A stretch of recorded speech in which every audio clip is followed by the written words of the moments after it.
It's January 7th, 2015, and this is your Fortean Slip Science news. From newsmain.net, archaeologists have unearthed a strange 1,500-year-old amulet in the southwestern region of the island in the ancient city of Nea Paphos in Cyprus. The amulet contains a 59-letter palindrome inscription that reads the same backwards as it does forward. The amulet carrying pagan drawings depict ancient pagan beliefs and superstitions that persisted in the Byzantine Empire despite Christianity. The inscription is not a palindrome in English, but in original Greek. The inscription translates, Lawe, a god, is the bearer of the secret name, the Lion of Re, secure in his shrine. Several different deities and mythological figures have been featured in the amulet.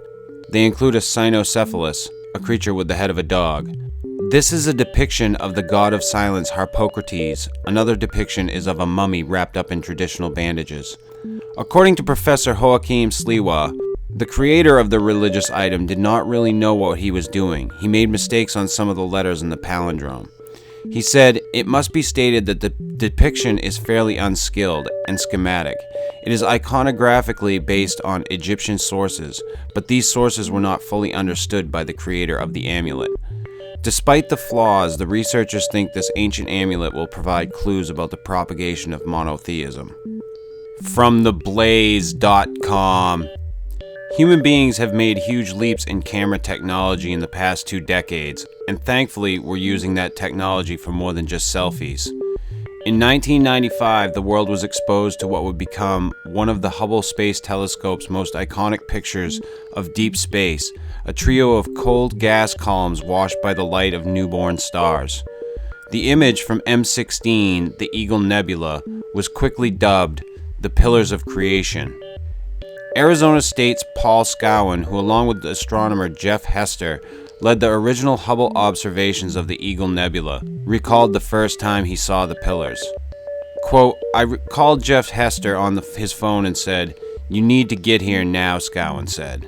We laid the pictures out on the table and we were just gushing because of all the incredible detail that we were seeing for the very first time," end quote.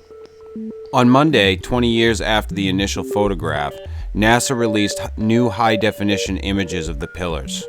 The new image, captured using visible and near-infrared light, opens up a whole new world of details in the shot. The largest pillar on the left is estimated 4 light-years tall, yet the whole phenomenon is a tiny part of the galaxy around it. Scientists speculate the ionizing radiation bathing the pillars shows a glimpse at what our own sun's formation could have looked like. That's the only way the nebula from which the sun was born could have been exposed to a supernova that quickly in the short period of time that represents, because supernova only come from massive stars, and those stars only live a few tens of millions of years, Scowen explained. What that means is when you look at the environment of the Eagle Nebula or other star-forming regions, you're looking at exactly the kind of nascent environment that our sun formed in. On Reddit on Tuesday, commenters marveled at the beauty of the new image. "I don't really know how to say this, but looking at this picture actually brought a tear to my eye," one commenter wrote. "I don't know that I've seen a photo this gorgeous in my entire life." "I've never seen the pillars in this context before," another commenter wrote, noting the pillar's position within the Eagle Nebula. "Something I thought was unimaginably huge is just another small piece of the cosmos." Perhaps the most tragically beautiful thing about the pillars, scientists believe they may have been destroyed by a supernova some 6,000 years ago, but the light showing that destruction hasn't reached Earth. "I'm impressed by how transistory these structures are. They are actively being ablated away before our very eyes. The ghostly bluish haze around the dense edges of the pillars is material getting heated up and evaporating away into space," Scowen said. "We have caught these pillars at a very unique and short-lived moment in their evolution." From livescience.com. Many predators lurk in the tropical waters off the Indo-Pacific Ocean, but the so-called disco clam has a flashy defense mechanism, a spectacular light show to scare away potential threats. These small 2.8-inch long clams have tiny, shiny silica spheres in their lips that can reflect light and put on a glimmering underwater display. By studying the animal's flashes, researchers have determined that the disco clam may use this luminous ability to intimidate predators and attract light-loving prey, said the study's lead researcher, Lindsay Doherty, a doctoral candidate of marine biology at the University of California, Berkeley. When most people imagine clams, they imagine the things that make clam chowder, Doherty said. These clams are very different. They're reef-dwelling. They have bright red tentacles. They have gills that stick out, they live in little crevices, and they are the only species of clam that flashes. The researchers placed the disco clams in an aquarium and used a floating styrofoam lid to mimic a looming predator, which turned out to be very scary for the clams, Doherty told Live Science. The clam's flash rate jumped from 1.5 times a second to 2.5 flashes a second when the lid was nearby, the researchers found. Disco clams may use sulfuric acid to keep predators at bay, the scientists said. Doherty used calcium chloride, which makes a white precipitate in the presence of sulfuric acid. I found about twice as much precipitate in the disturbed clam than in the clam that I just left alone, she said.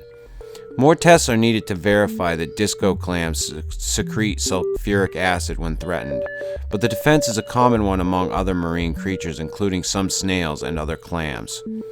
The sulfuric acid could be a critical part of the clam's defense strategy. If you're flashing and saying, "I'm distasteful, don't eat me," that's one thing, but you have to sort of back it up with something like sulfuric acid, Doherty said. The 1-2 punch seemed to work wonders on a peacock mantis shrimp. At first, the mantis shrimp struggled to open the disco clam, but then it suddenly recoiled and went into a catatonic state, leaving the clam alone. It usually takes a mantis shrimp about 45 minutes to crack open a clamshell. So that is very strange behavior for the mantis shrimp, Doherty said. They're very aggressive critters, and to have a clam open and flashing and the mantis shrimp not attacking is very weird.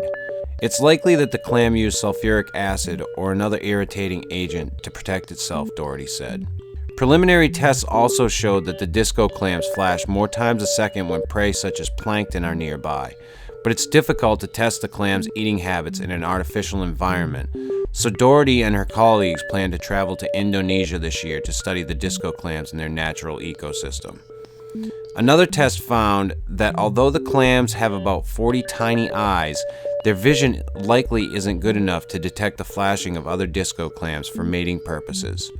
Researchers think disco clams are born as males and then change into females as they age, but it's unlikely that the clams use their flashing light show to attract mates, she said.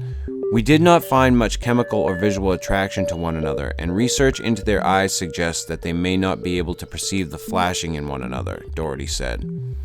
The researchers also plan to study the origin of the tiny reflective silica spheres in the disco clam's lips, and whether they come from ingested plankton, siliceous sponges, or sand.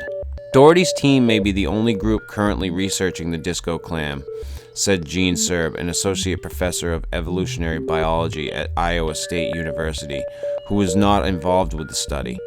Many people in the pet trade knew of the clam's light show, but nobody knew why they did it or how they did this, and that's why Lindsay Doherty's work is so important, Serb said.